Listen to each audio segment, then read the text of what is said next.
Ćao svima, ja sam Žarko iz grupe SARS. Pratite show koji se voli.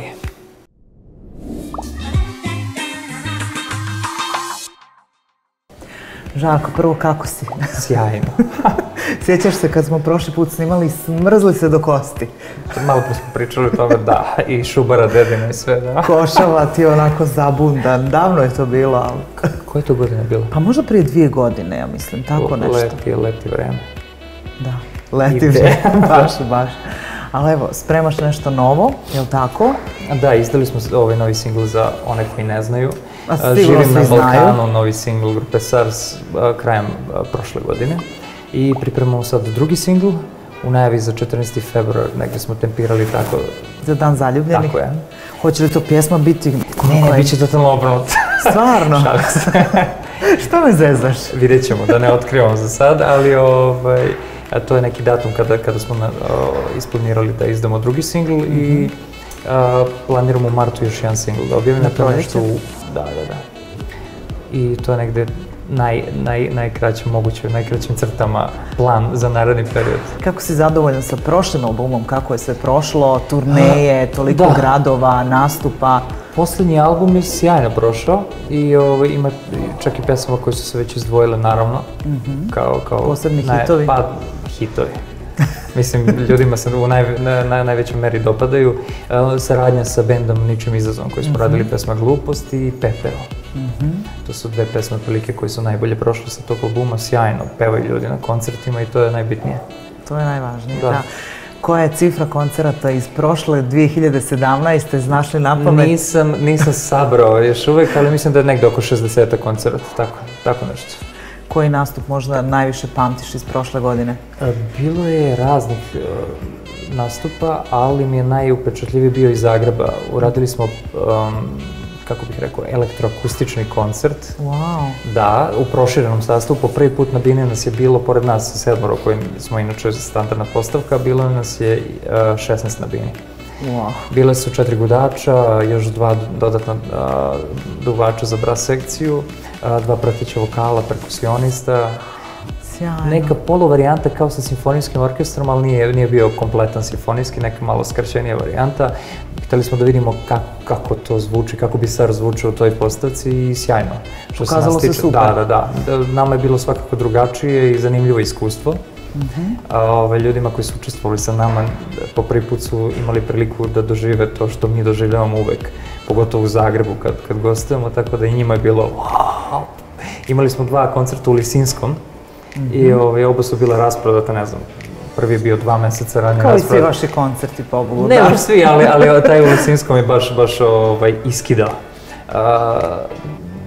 2 koncerta i bili su stvarno oba rasprodata, ali sjajni koncerti, drugačija atmosfera. Opet, nije prvi put da sviramo u takvom ambijentu. To je divan prostor, da. Ali meni je malo uvek neprijatno, zašto nisam navikao nekako da se minimalno krećem, da sedim možda na barskoj stolici. To sam radio na ta 2 koncerta i okej, prijelo mi je, ali nije baš bio moj teren, pa mi je bilo malo neugodno. Drugačije? Da, drugačije svakako, da. Kako ste se tad potrpali? Generalno, teško se potrpate u kombi, koliko je vas plus tonac i... To je bilo samo, da, pazi, to je bilo samo na Bini, nas 16, ukupno je brojala ekipa 23 ili 24 ljudi. Onako, produkcijski je prilično i logistički prilično komplikovano. Da, komplikovano i treba izorganizovati sve ljude. Nije toliko strašno bilo kao što smo očekivali da će biti, jer znamo kako je kad se organizujemo samo nas 7 i plus tonac i vozač. Nekako smo uigrani pa i nije više toliko teško, ali 24 ljudi organizovati ume da bude... Kao prava neka velika ekskluzija. Glavobolja velika, da. Ne, uglavnom, ekipa koja je nastupala sa nama nisu bili klinci, neka malo starija ekipa. Ozbiljni ljudi. Naših godina, profesionalci, nije bilo onako, idemo rokanje, ludilo, nego smo odradili to sve kako treba. Fino, onako, kulturica. Da. Kako generalno izgledaju vaša putovanja? To je sigurno sa mnogo anegdota, mnogo aventura. Užasno dosadna. Ma nije. Sednem u kombi, ako se nismo videli dugo, malo priče bude do granice, zavisi u kom pravcu idemo. I onda pusti me da spavam, I onda svako slušanje, spavanje i to je to. Stvorili smo uslovni refleks kad uđemo u kombi da nam se odmah prispava. Kao bebe što više ih voziš, tako će one da spavaju. Čim kreće kombi, malo levo, desno, truckanje, odmah. Tako da smo dosadni užasno u kombi. Je li ima neka zemlja u regionu ili neki grad u regionu koji niste još obišli? Ima naravno, ali uglavnom sve veće gradove smo obišli i nastupali po ko zna koliko puta. Ima naravno malo manjih gradova gde nismo nastupili, recimo jug Srbije, ima nekoliko gradova gde nismo još bili. Hoće li to biti na listi ove godine možda? Sve zavisi od menadžmenta i organizatora koji nas zovu. Tako da ne obećavam ništa. Dobro, ali u svakom slučaju imate koncerata za ovu godinu, dosta planiranih? Da, ima i planiranih koji trenutno nisu objavljeni, jer organizatori još nisu objavili, ali ima potvrđenih dosta. Svratit ćemo i do BiH. Gdje vas možemo gledati? Super. Da. Tako da, bit će svuda. Za sada ima na sajtu objavljena samo turneja za Nemačku, 3 grada. To je za sada, ali bit će uskoro.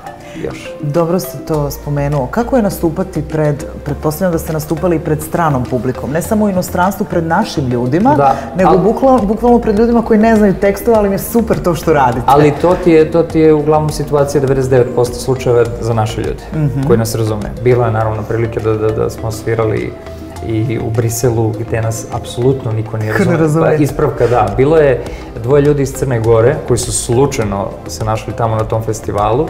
Inače, festival Folk and Jazz, tako je. Brosela se zove festival. Folk and Jazz festival. I bilo je to otvoreno tipu u amfiteatru smo svirali, bili smo malo drugačiji u odnosu na ostale bendove, jer su svi prilično bili akustični bendovi, folk, onako smirenije energije. Mi smo krenuli full, onako sa bubnjevima, električne gitare, bilo je malo... Da sve pršti. Da, ali na kraju smo uspeli, što mi je zanimljivo, uspeli smo da nateramo Belgijance da džuskaju uz našu muziku. Wow! Da. Uz minimum komunikacije, ne volim nešto mnogo da pričam na engleskom, jer mislim da bi bilo glupo sad objašnjamo o čemu se radi u pesmama. Obično im kažem da uživaju u našoj muzici ako ne razumiju već tekstove i na kraju ispane tako da bilo mi je drago da smo uspeli tu u Briselu da nateramo ljude da džuskaju, a da pojma nisu imali o čemu pevamo. Gdje ste još nastupali u inostranstvu? Najdalje smo otišli do Australije. Da, imali smo turneju sa Plime orkestrom, 5 gradova. I to je super prošlo. Kako je to prošlo? Da, i ovako privatno mi se mnogo svidela Australija kao generalno bilo koji grad u Australiji gdje mogu bi tamo da živiš, jel? Da.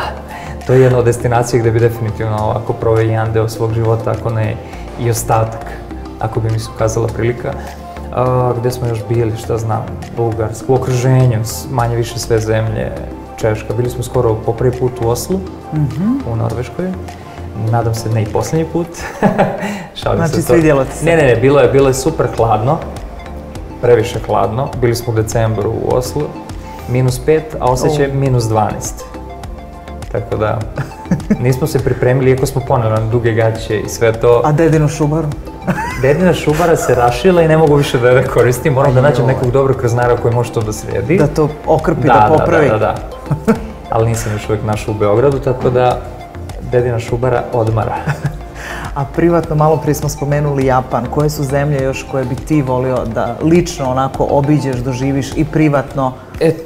Da, jedan od drugara je izuzetno zaljubljen Japanom, pa bi eto voleo tamo da odem da vidim kako je. Ne znam koje destinacije. Bili smo i u Španiji, eto, bili smo na jednom festivalu u Valenciji, to sam zaboravio da kažem, isto je bilo sjajno. Topli krajevi malo. Za tu priliku smo pripremili čak 2 pesme koje smo uz pomoć profesora španskog iz instituta Cervantes i prijatelja preveli, da.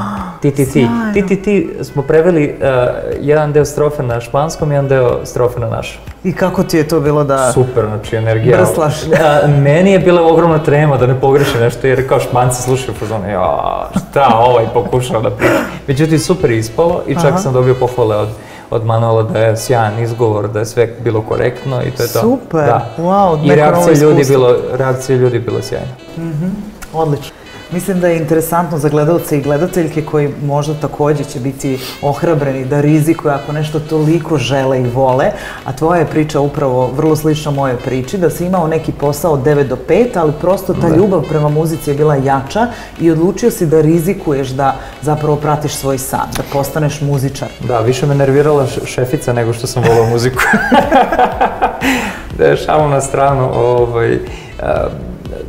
jednostavno nisam vidio sebe u tom poslu i nekako ta finansijska strana, odnosno plata, nije bila zadovoljavajuća u odnosu na ono što sam doprinosio u firmi.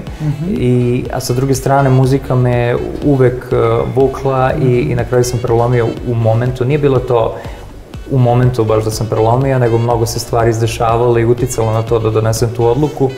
Jeste bilo možda malo, kako bih rekao, ne ishitrena, ali nekako je impulsivna i dao sam otkaz i odlučio sam da se bavim muzikom isključivo i verovao sam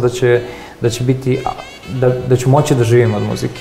Nisam znao kako ću živjeti i da li će biti mnogo ili malo para, ali sam znao da ću biti zadovoljan time što radim, da neće biti nekog stresa, da me neće neko nervirati. Dobro, tu sam pogrešio.